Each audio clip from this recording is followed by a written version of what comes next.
একটা চেষ্টা করা হচ্ছে বিভিন্ন ভাবে। তো এগুলা চলতেই থাকবে আর কি, ইলেকশনের আগ পর্যন্ত এই এই প্রচেষ্টা অব্যাহত থাকবে। আমার মনে হয় ইলেকশন হলে তারপরে আমরা বুঝতে পারবো যে আসলে কার কোথায় কি ইচ্ছা ছিল। এর আগে ধরেন ইলেকশনের মধ্যে একটা সেন্সিটিভ বিষয় নিয়ে কে রিগিং করছে বা কারা রিগিং এর সাথে জড়িত, এই ধরনের বিষয় এখন এই পর্যন্ত কোনো রকমের মন্তব্য না করাই বেটার। ওয়াশিংটন পোস্টে যে একটি রিপোর্ট পেয়েছে, একটা অডিও রেকর্ডও ফাঁস করা হয়েছে এবং সেটির সঙ্গে আপনার কিছুটা, অবশ্যই কিছুটা নয়, মোটামুটি একটা বড় কৃতিত্ব রয়েছে, যেটা আপনার মাধ্যমে ওয়াশিংটন পোস্টের হাতে গেছে যে রেকর্ডটি। সেই রেকর্ডের ভাষ্য অনুযায়ী যুক্তরাষ্ট্র চায় জামাতকে ক্ষমতায় দেখতে, এবং যুক্তরাষ্ট্র কোনো অবস্থাতেই শরিয়া আইন বাস্তবায়ন হোক সেটি চায় না। হলে সেক্ষেত্রে তারা স্যাংশন দেবে যদি জামাত ক্ষমতায় আসে, এবং তারা যা চাইবে সেটাই করতে হবে। জামাতের সাম্প্রতিক মন্তব্যগুলো এই বিষয়ে বা অন্যান্য বিষয়ে, এখান থেকে অনেকে ধারণা করছে এগুলো আসলে জামাতের লেবাস। জামাত ক্ষমতা আসলে শরিয়া আইন ঠিকই বাস্তবায়ন করবে। এই বিষয় কিন্তু যুক্তরাষ্ট্রের কানে যাচ্ছে না যদি যুক্তরাষ্ট্র ওই মানসিকতাই প্রকাশ করে থাকে। পরিবর্তিত অবস্থায় যুক্তরাষ্ট্র তার মানসিকতার কোনো পরিবর্তন আনছে কি? যুক্তরাষ্ট্রের ওই সাংবাদিকের যুক্তরাষ্ট্রের ওই কূটনৈতিকের সাথে বাংলাদেশের কিছু মহিলা জার্নালিস্টের যে কথোপকথনটা হয়, এবং সেখানে যে বিষয়টা প্রকাশ পায় যে মহিলা সাংবাদিকদেরকে আসলে ডাকা হয়েছিল দূতাবাসের ভিতরে এক রকমের বোঝানোর জন্য যে যদি জামায়াত ইসলামী ক্ষমতায় আসে তাহলে তারা শরিয়াল আইন বাস্তবায়ন করবে না, জামায়াত ইসলামী আসা কেন তাদের জন্য ভালো হতে পারে, এবং অন্য যে প্রতিদ্বন্দ্বী দলটি আছে নির্বাচনে বিএনপি, তাদের বিষয়েও এখানে বেশ বিশদগার করা হয়। এবং পুরো বিষয়টি আপনি যদি চিন্তা করেন যে আপনি দূতাবাসের ভিতরে একজন সাংবাদিককে ডেকে এই ধরনের রাজনৈতিক ভাবে উদ্দেশ্য প্রণোদিত অথবা রাজনৈতিক বায়াস প্রকাশ করেন এবং তাদেরকে কনভিন্স করার চেষ্টা করেন, এবং এই সাংবাদিকরা প্রত্যেকেই সমাজে নারীবাদী হিসেবে পরিচিত, এটা আসলে কি বার্তা দেয়? যুক্তরাষ্ট্রের এই প্রতীক সাহেব বোঝানোর চেষ্টা করছেন যে জামায়াত ইসলামকে কন্ট্রোল করার মতো ক্ষমতা তাদের কাছে আছে এবং তারা তাদেরকে কন্ট্রোল করতে পারে চাইলেই, বিভিন্ন ভাবে স্যাংশন দিয়ে অথবা তাদের বিভিন্ন ভাবে ভয়ভীতি প্রদর্শন করে। এবং তারা এটাও বলেছে যে আসলে কোনো সমস্যা হবে না আমাদের সাথে তাদের এমন সম্পর্ক যে আমরা ফোন তুলে বলবো তুমি এটা এভাবে করো, ওইটা এভাবে করো, তারা ওইটা এভাবে করবে এভাবে করবে। এখন আমরা যেটা জানি যে যুক্তরাষ্ট্র দেশ হিসেবে আহ সাধারণত তারা দুর্বল গণতন্ত্রের দেশদের সাথে সম্পর্ক রাখতে বেশ পছন্দ করে। দুর্বল গণতন্ত্রের দেশে যে সমস্ত সরকার দুর্বল গণতন্ত্র এনশিওর করে এবং দুর্বল গণতন্ত্রের পথে থাকে তারা তাদেরকে প্রেফার করে। এছাড়া আপনি দেখবেন যে মধ্যপ্রাচ্যের অনেক দেশেও যুক্তরাষ্ট্রের যে সমস্ত সভ্যতা আছে, অনেক দেশের ভয়াবহ রকমের মানবাধিকার ভায়োলেশন রেকর্ড থাকা সত্ত্বেও তারা তাদের খুবই মিত্র রাষ্ট্র, সে সমস্ত দেশের ব্যাপারে তাদের কোনো আপত্তি নাই। সুতরাং এই দেশটার বিদেশ নীতি আসলে এমন যে তাদের কে মাথা নত করে মেনে চলে অথবা তাদের কথায় আর বসে, এরকম রাষ্ট্রের যারাই কর্ণধার থাকেন না কেন, যে সমস্ত পলিটিক্যাল পার্টি থাকুক না কেন, যারা এইভাবে তাদের কাছে মাথা নত করে ভোট ডাউন করে, তারা তাদের সাথে খুবই ঘনিষ্ঠ হয়ে যায়। তারা যখন বুঝতে পারে যে অন্যান্য পলিটিক্যাল অ্যাক্টররা আসলে এভাবে নতজানু হবে না, তখন তারা তাদের সাথে ডিস্টেন্স করে নেয় অথবা কোনোভাবে একটা সিচুয়েশন ক্রিয়েট করার চেষ্টা করে যেন সেই দলগুলাকে কিভাবে ক্ষমতার থেকে দূরে রাখা যায়। এবং আমি মোটে অবাক হচ্ছি না যে তারা বাংলাদেশেও একই রকমের চেষ্টা করছে, তারা এই চেষ্টা অনেকদিন ধরেই করছে, এখন বেশ কাছাকাছি চলে আসছে। আমার মনে হয় বাংলাদেশের জনগণ যদি নিজস্ব যে ভোটাধিকার আছে এটা সঠিকভাবে প্রয়োগ করতে পারে তাহলে আর এই সমস্ত চেষ্টা ফেষ্টায় কোনো লাভ হবে না। বাট অ্যালার্মিং জিনিস হচ্ছে 5ই আগস্ট 2024-এর পরে এই রাষ্ট্রের প্রত্যক্ষ বা পরোক্ষ মদদে এমন কিছু ব্যক্তি আমাদের রাষ্ট্রযন্ত্রের ভিতরে প্রবেশ করেছে যারা কোনো আইন, সংবিধান, কোনো নিয়ম, কোনো কিছু তোয়াক্কা না করে একের পর এক এমন সব কাণ্ড কারখানা করে যাচ্ছেন which are unprecedented। আমার মনে হয় এগুলা যা হচ্ছে এই সব কিছুরই এই সবকিছুই হয়তো পরিবর্তন হবে যদি নির্বাচনের মাধ্যমে জনগণের যে আকাঙ্ক্ষা সরকার অথবা জনগণের ভোটে নির্বাচিত যে সরকার তারা যদি আসতে পারে। আমার মনে হয় এই সব তাদের সকল আশাই আপনার ঘুরে বালি হয়ে যাবে আর কি। কিন্তু জনগণ তো ভোট ঠিকই দেয়, ভোটের মধ্য দিয়ে তো নানান ধরনের মেকানিজম ঘটে, ইঞ্জিনিয়ারিং এ ঘটনা ঘটে। এই আশঙ্কাগুলো এখন এই মুহূর্তে আরো তীব্র হচ্ছে অন্যান্য দেশগুলোর তুলনায়।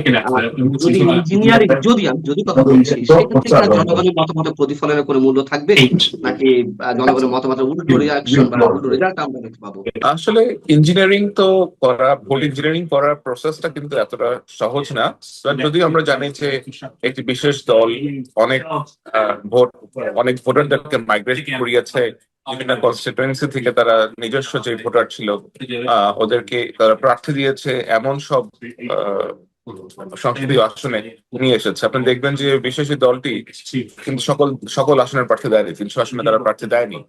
আমরা যেটা শুনেছি, যেটা জেনেছি বিভিন্ন ভাবে, তারা যেটা করেছে, ধরেন ফর এন এক্সাম্পল, তারা হয়তো, জাস্ট উদাহরণ হিসেবে আমি বলছি, তারা হয়তো নাটোর 1 আসনের প্রার্থী দিয়েছে, নাটোর 2 আসনের প্রার্থী দেয় নাই। এখন নাটোর 2 আসনে তার হয়তো ভোট ছিল 20,000, নাটোর 1 আসনে যেখানে সে প্রার্থী দিয়েছে সেখানে হয়তো তার ভোট ছিল 30,000। এখন সে নাটোর 2 আসন থেকে নাটোর 1 আসনে হয়তো 10,000 ভোটারকে মাইগ্রেট করে নিয়ে এসেছে। তো তার ভোট কিন্তু এখানে ন্যাচারালি বেড়ে যাবে। এই কাজটা তারা পুরো দেশেই করেছে বলে আমরা জানতে পেরেছি, বিভিন্ন আসনে তারা এই কাজটি করেছে। তো এই কাজটি যদি তারা করে থাকে এবং এটাতে যদি তারা সফল হয়, তাহলে অবশ্যই তারা তো এক রকমের একটা অর্গানাইজেশন তো তারা ব্যাকগ্রাউন্ডে অবশ্যই করেছে। এবং এছাড়াও তাদের যে সমস্ত অ্যাসেট আছে দেশের ভেতরে, সরকারের বিভিন্ন সংস্থার ভেতরে, তারা যেভাবে বিভিন্ন জায়গাতে প্রশাসনের ভিতরে ডিসি, এসপি, তাদের দলীয় লোকজনদেরকে নিয়োগ করেছে, এরা যদি তাদেরকে আসলে সহায়তা করতে পারে, যদি বাংলাদেশ সেনাবাহিনী নির্বিকার থাকে এবং এরা সহায়তা করে, তাহলে অবশ্যই তারা তাদের যে টার্গেট তারা সেখানে হয়তো পৌঁছানোর চেষ্টা করবে।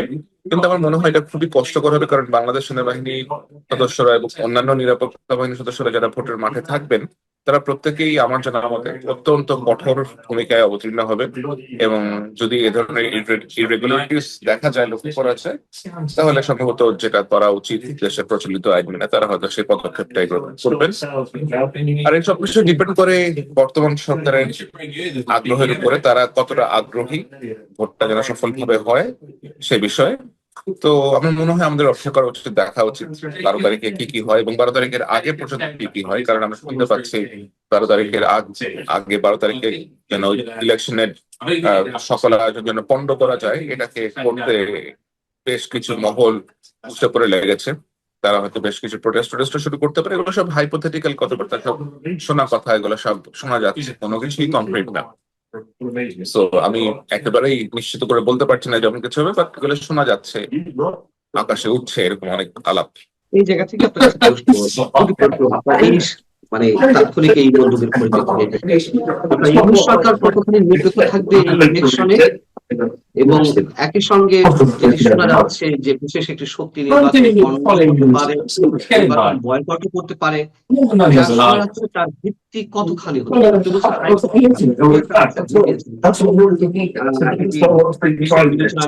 নেওয়ার মতো বিষয় কিনা? বিবেচনা তো কিছুটা নিতে হবেই, কারণ আমরা দেখেছি এমন অনেক অনেক ঘটনা ঘটছে। এছাড়াও ধরেন আমাদের সাবেক যে দলটি ছিল বাংলাদেশের রাষ্ট্র ক্ষমতায়, যে স্বৈরাচারী শক্তি রাষ্ট্র ক্ষমতা ছিল, তারাও যে চুপ করে বসে থাকবে ব্যাপারটা কিন্তু এরকম না। তাদের কাছ থেকেও আপনার প্রেশার আসবে, তারাও কিছু হয়তো করার ফন্দি ফিকির করছে। সুতরাং সকল দিক মিলিয়ে নির্বাচনটা যেন সঠিকভাবে হতে পারে, এটাই আমরা কামনা করি। আর দেশের অভ্যন্তরে যারা আছে তাদের যে একটা ইচ্ছা আছে ক্ষমতায় চলে আসার, যেভাবেই হোক, তারা যদি নির্বাচনটা ফলাফল বুঝতে পেরে জনগণের কাছে কাদের কাদের গ্রহণযোগ্যতা বেশি এটা বুঝতে পেরে ইলেকশনটাকে পণ্ড না করার চেষ্টা করে, তাহলে আমার মনে হয় না আর কোনো সমস্যা হবে আর কি।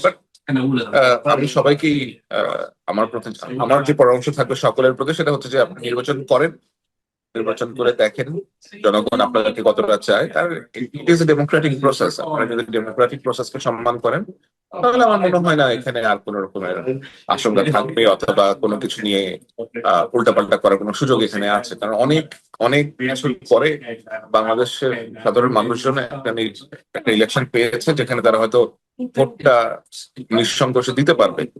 তো এই ভোটটা দেওয়া উচিত, ভোটে সকলেরই পার্টিসিপেট করা উচিত। প্রত্যেকটা নাগরিক যারাই ভোটার আছেন প্রত্যেকের তাদের নিজস্ব ভোটাধিকার প্রয়োগ করা উচিত, এবং সচেতন থাকা উচিত যে আশেপাশে কি ঘটছে, ভোটকে ঘিরে যে সমস্ত ষড়যন্ত্র চলছে, এগুলো নাগরিকদের স্বউদ্যোগেই আসলে খোঁজ খবর নেওয়া উচিত।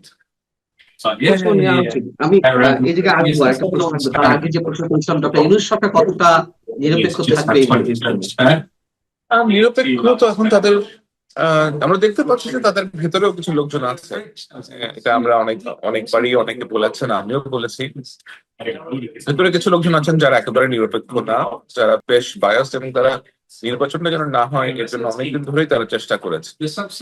কিন্তু অবশেষে অনেক ব্যক্তির চেষ্টা, সরকারের ভেতরেও এমনও ব্যক্তি ছিলেন যারা নির্বাচনটা করতে আগ্রহ ছিলেন, তাদের সকলের ঐকান্তিক চেষ্টার ফলে নির্বাচনটা হতে যাচ্ছে। সুতরাং যে ব্যক্তিগুলো চাচ্ছিলেন না যে নির্বাচনটা হোক অথবা সুষ্ঠুভাবে সম্পন্ন হোক, তারা তাদের অনেকে এখনো বেশ গুরুত্বপূর্ণ পদে আছে।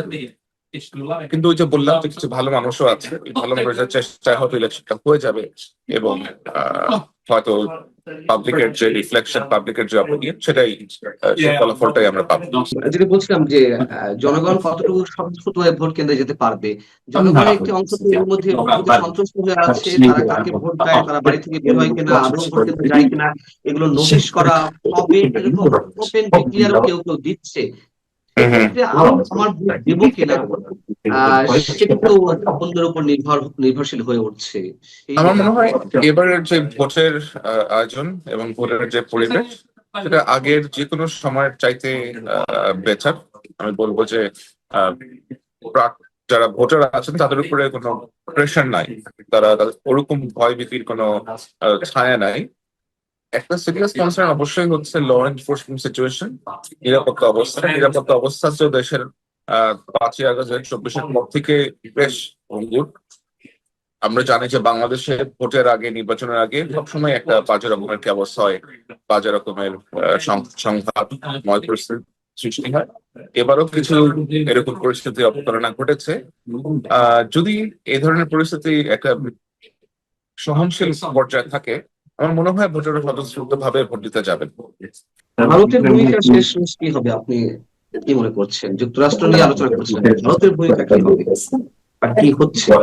দেখেন, ভারত আমাদের সব থেকে বড় প্রতিবেশী। ভারতের সাথে আমরা সরাসরি ল্যান্ড বর্ডার শেয়ার করি, আমাদের সি বর্ডারও কিছু অংশ হয়তো এরকম দিয়ে আছে, বাট ল্যান্ড বর্ডার আমরা সব থেকে বড় ভারতের সাথে শেয়ার করি। এবং সব থেকে বড় প্রতিবেশী রাষ্ট্র হিসেবে প্রতিবেশী রাষ্ট্রের সাথে আপনাকে একটা সম্পর্ক বজায় রাখতে হবে। কিন্তু ভারত অতীতে যে কাজকর্ম করেছে, তারা যেভাবে বাংলাদেশের জনগণের পরিবর্তে বাংলাদেশ আওয়ামী লীগের সাথে সম্পর্ক তৈরি করেছে, সেটা খেসারত তারা এখন অবশ্যই দিচ্ছে। বাংলাদেশের সাধারণ মানুষের মনে যে একটা ভারত বিরোধী মনোভাব তৈরি হয়েছে। ভারতের কোনো বিশেষ খেলা থাকবে কিনা এই ইলেকশনকে কেন্দ্র করে? ভারত তো অবশ্যই ইলেকশনকে ভালো করে মনিটর করছে, কিন্তু তারা যদি বদমাশি করতে চায়, তারা তো বদমাশি করার অবশ্যই অনেক উপাদান তাদের কাছে আছে। তাদের যারা সহযোগী ছিল আগে, যারা তাদের দেশে এখন আশ্রিত অবস্থায় আছে, তারা যদি তাদেরকে ব্যবহার করে দেশের মধ্যে কোনো অনাকাঙ্ক্ষিত পরিস্থিতি সৃষ্টি করতে চায়। অ্যাকাউন্টটা হ্যাক করা হয়েছিল এবং হ্যাক করার মাধ্যমে এটা করা হয়েছে, কিন্তু হ্যাক করার পক্ষে তারা যে সমস্ত যুক্তি দেখিয়েছে সেগুলো নিয়ে আবার কেউ কেউ সন্দেহ পোষণ করেছেন। এগুলো নিয়ে নানা আলাপ, এটা নিয়ে আমি খুব বেশি কিছু বলিনি এই কারণে আমি মনে করি যে জামাতের আমির যদি ওই একটা শব্দ কেবল বলেন, কেবল ওই শব্দটা নিয়ে আলোচনা করার কোনো আমি দরকার মনে করি নেই, কারণ উনি তো অস্বীকার করেছেন। অকাট্যভাবে প্রমাণ না হওয়া পর্যন্ত আমি ওনার অস্বীকারটাকে মেনে নিতে পারি। কিন্তু উনি আল জাজিরাকে যে সাক্ষাৎকার দিয়েছিলেন, সেখানেই তো উনি নারী নেতৃত্ব নিয়ে ওনার অবস্থান ক্লিয়ার করেছেন। ওটা ক্লিয়ার করার পর ওই একটা শব্দ ব্যবহার হলো কি হলো না, তাতে তেমন কিছু যায় আসে না বলে আমার কাছে মনে হয়েছে। জামাতের আমির আরেকটা কথা বলেছেন মাঝখানে একদিন আগে, সেটা হলো উনি হাটহাজারী যে চট্টগ্রামে যে কর্নেল অলি যে দল এলডিপিতে এখন ওনাদের জোটের সঙ্গে আছে, সেই জোটের প্রচারে করতে গিয়ে উনি বলার চেষ্টা করেছেন যে কর্নেল অলি নাকি প্রথম স্বাধীনতার ঘোষণা দিয়েছেন, অথবা ওই রিভোল্ট এই ধরনের একটা কথা বলেছেন, যে এটা থেকে প্রমাণ করা যায় যে উনি প্রথম বিদ্রোহ করেছেন, এই ধরনের কথাবার্তা। মানে নতুন করে ইতিহাসের নতুন এক অধ্যায় উনি শুরু করতে চাচ্ছেন। অনেকে আবার রসিকতা করে বলছেন যে দুদিন যেতে দেন, সে দেখবেন যে উনি বলবেন, হয়তো ওনারা বলবেন যে গোলাম আজমই হয়তো স্বাধীনতা ঘোষণা করেছেন। দেখেন, একটা জিনিস কি, অনেক কিছু ঘটবে, সকল ঘটনার দায় দায়িত্ব নিজের কাঁধে নিয়েন না, পারবেন না। আপনার কাঁধ এত প্রশস্ত হয় নাই যে 71 সালে জামাতে ইসলামের পক্ষে থেকে, জামাতে ইসলামে যারা চালিয়েছে, যাদের যে নেতারা ছিলেন, ওনারা যে কাজ করেছে সেই ভার আপনি বহন করতে পারবেন এমনটা মনে করার কোনো কারণ নেই। বরঞ্চ ওই ভার ঝেড়ে ফেলে দিন, তাহলেই ভালো করবেন। অত ওজন নিয়ে দৌড়াতে পারবেন না। দৌড়াতে হলে ওই সমস্ত ওজন, অপ্রয়োজনীয় ভার ওগুলি ফেলে দিতে হয়। ওটা আপনার জন্য কোনো বাড়তি মাইলেজ যোগ করবে না। কাজে 71-এ তারা কি করেছে এটা বলে সরাসরি বলেন, ভাই আমরা ওই সময় ছিলাম না, যারা ছিলেন তারা যে সমস্ত কাজকর্ম করেছেন ওটা আমাদের স্বাধীনতার বিপক্ষে ছিল। আজকে এত বছর পরে এসে আমরা বুঝতে পেরেছি ওটা ঠিক হয় নাই, ওনাদের কৃতকর্মের জন্য আমরা ক্ষমা চাচ্ছি জাতির কাছে, বলে ফেলেন। এ বললে আপনার কোনো ক্ষতি হবে না, বরং আপনার লাভ হবে। যাক, আমি ওনাকে পরামর্শ দেওয়া আমার কাজ না। আমি আজকে যে কথাটা নিয়ে আলোচনা করব, এবং এটা খুব সিরিয়াস ব্যাপার। সিরিয়াস ব্যাপার এই কারণে যে আজকে আমরা দেখলাম একটা জিনিস, একটা ভিডিও আমার কাছে একজনে পাঠিয়েছেন, প্রায় 15 মিনিট 9 সেকেন্ডের একটা লম্বা ভিডিও।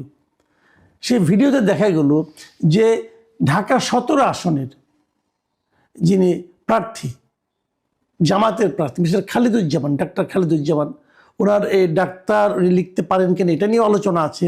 যাক, সে আলোচনায় আমি যাচ্ছি না, মিস্টার খালিদুজ্জামানই ওনাকে বলছি। তো উনি ক্যান্টনমেন্টে ঢুকতে গিয়েছিলেন, এবং ক্যান্টনমেন্টে ঢোকার সময় তাকে ক্যান্টনমেন্টের গেটে, জাহাঙ্গীর গেটে, ওখানে যে এমপি থাকে, মানে মিলিটারি পুলিশ থাকে, ওনারা তাকে আটকিয়েছেন। এই কারণে ওনারা সবাইকে আটকান, জিজ্ঞাসা করেন কোথায় যাবেন, কেন যাবেন, জানতে চান। ওনার সঙ্গে গানম্যান ছিল, খালিদুজ্জামান সাহেবের সঙ্গে গানম্যান ছিল। এমপি যে বক্তব্য, মানে ওখানকার ক্যান্টনমেন্টের পুলিশের বক্তব্য, যে ক্যান্টনমেন্টের ভেতরে বেসামরিক কেউ গানম্যান নিয়ে যেতে পারবেন না, অথবা কোনো অস্ত্র বহন করা যাবে না। তাদের বক্তব্য ছিল যে এমপি সাহেব যান ভেতরে, কোনো সমস্যা নেই। এমপি সাহেব মানে এমপি পদপ্রার্থী যিনি, উনি যান, খালিদুজ্জামান সাহেব যাবেন, ওনার সঙ্গে যারা আছে সবাই যাবেন, কারণ ক্যান্টনমেন্ট এরিয়াটাও তো কিন্তু ঢাকা 17-এর মধ্যে পড়েছে। তাদের সবাই যাবে, ওনাদের কোনো আপত্তি নেই, কিন্তু বন্দুক যেতে পারবে না, মানে একটা অস্ত্র ভিতরে ঢুকতে পারবে না। এই ছিল বক্তব্য। খালিদুজ্জামান সাহেবের বক্তব্য ছিল উনি ক্যান্টনমেন্ট পার হয়ে ক্যান্টনমেন্টের ও পাশে যাবেন, হয়তো ওই আপনার বালুঘাট টালুঘাট যে এলাকাগুলি আছে ওদিকে যাবেন, অথবা কচুক্ষেত যাবেন, যেদিকে যাবেন। তো ওখানেও তার গানম্যান লাগবে, কারণ ওখানে ক্যান্টনমেন্টের পক্ষ থেকে পুলিশ, আর্মির পক্ষ থেকে বলা হচ্ছিল ক্যান্টনমেন্টের মধ্যে তো আপনার নিরাপত্তা আমরাই দিচ্ছি, আপনার গানম্যান লাগবে না। ওনার বক্তব্য বলো ওপারে গেলে তো আমার নিরাপত্তার প্রশ্ন, লোকজন তখন আমাকে মারতে পারে, তো তখন তো আমার গানম্যান লাগবে। এই বাহাস অনেকক্ষণ চলেছে। এইটা নিয়ে বিতর্ক হতে পারে। খালিদুজ্জামান সাহেব অবশ্যই বলতে পারেন, ওনার সে বলার অধিকার আছে যে এই এলাকায় তো আমি নির্বাচনে প্রচারণা চালাবো, তাহলে আমি এই এলাকা পার হয়ে ক্যান্টনমেন্টের ওপারেও তো আমি যাবো, সেখানে তো আমার তাহলে ওই গানম্যান আমি ওখানে পাবো কোথায়? Logical question. কিন্তু ক্যান্টনমেন্টের একটা নিয়ম আছে যে ওখানে কেউ অস্ত্র নিয়ে যেতে পারবে না, তারা তাদের নিয়ম পালন করছেন। এই হলো বিরোধের কারণটা।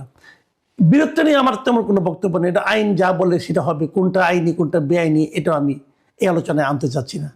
আমার আনতে চাওয়া যে ব্যাপারটা সেটা হলো খালিদুজ্জামান সাহেবের আচরণটা, ওনার হম্বিতম্বি করার যে প্রবণতা, হম্বিতম্বি করার জন্য যে বডি ল্যাঙ্গুয়েজ, যে ভাষার উনি ব্যবহার করেছেন, সেটা আমার কাছে আপত্তিকর মনে হয়েছে।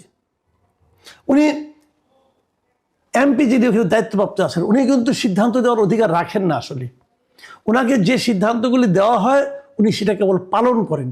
তার সঙ্গে হম্বিতম্বি একজন এমপি পদপ্রার্থী কেন করবেন? একজন সংসদ সদস্য পদপ্রার্থী উনি তো এখানে নির্বাচনে ভোট পেলে সংসদ সদস্য হতে পারেন। ওনার বিরুদ্ধে এখানে আছেন তারেক রহমান, উনি তারেক রহমানকে হারালে উনি তো এখানে সংসদ সদস্য হবেন। কাজেই উনি এই ইলেকশনে উনি জিততেও পারেন, এটা মাথায় রেখেই তো উনি আচরণ করবেন, সেরকম আচরণ করবেন। জনগণ দেখবে যে এই ভদ্রলোক জিতলে পরে কি করবে। কিন্তু উনি যে আচরণটা উনি করলেন, সে আচরণটা কি ভদ্র জনচিত হয়েছে? দেখুন উনি ওখানকার মিলিটারি পুলিশের সঙ্গে কি বললেন, আমি কতগুলি কথা বলি, উনি নিজেকে তুলনা করলেন তারেক রহমানের সঙ্গে। উনি বললেন, আপনারা তো গান নিয়ে বসে আছেন, তারেক জিয়ার ক্ষেত্রে আপনারা তো জিব্বা দিয়ে রাস্তা চেটে ফেলতেছেন, আমরা কেন যেতে পারবো না? মানে তারেক জিয়া যখন যাবেন তখন ওনার জন্য জিব্বা দিয়ে রাস্তা চেটে ফেলছেন, এই কথা ওনাকে উনি ব্লেম করছেন। কবে করছেন এটা কাজটা? এই তুলনাটাকে ওনার মধ্যে এই ল্যাঙ্গুয়েজে আসা মানায়? কেবল ওখানে না, পরবর্তী সময়ে ওই এমপি যিনি আছেন মিলিটারি পুলিশ, উনি ওনার ঊর্ধ্বতনের সঙ্গে ফোন করলেন। যখন ঊর্ধ্বতনের সঙ্গে ফোন করলেন তখন ফোনের অপর প্রান্তের লোকটাকে শোনানোর জন্য এমপি যিনি ছিলেন মিলিটারি পুলিশ, উনি তো ফোন করছেন ওনার ঊর্ধ্বতনের সঙ্গে, তখন এখান থেকে খালেদা জিয়া সে বলে দিচ্ছেন যে আপনি বলেন যে তারেক রহমানের প্রতিদ্বন্দ্বী, তারেক জিয়ার প্রতিদ্বন্দ্বী ঢাকা 17 আসনে আমি ক্যান্ডিডেট। মানে দেখুন খালেদুজ্জামান সাহেব, আপনাকে আমি বলি, আপনার অবস্থানটা কি দাঁড়িয়েছে? আপনি নিজের পরিচয়টা পর্যন্ত দিতে যে তারেক জিয়ার নাম উল্লেখ করতে হচ্ছে। মানে আপনার পরিচয়টা কি? আপনার পরিচয় হলো আপনি তারেক জিয়ার প্রতিদ্বন্দ্বী। মানে আপনার নিজস্ব পরিচয়ে আপনি মানে নিশ্চিত হতে পারছেন না যে আপনাকে চিনতে পারবে কিনা। আপনি এতটাই বিখ্যাত লোক ওই এলাকার, এবং আপনাকে নিজে মুখে উচ্চারণ করতে হচ্ছে যে বলেন, মানে ওই পাশের লোকজনকে বলেন, জানান যে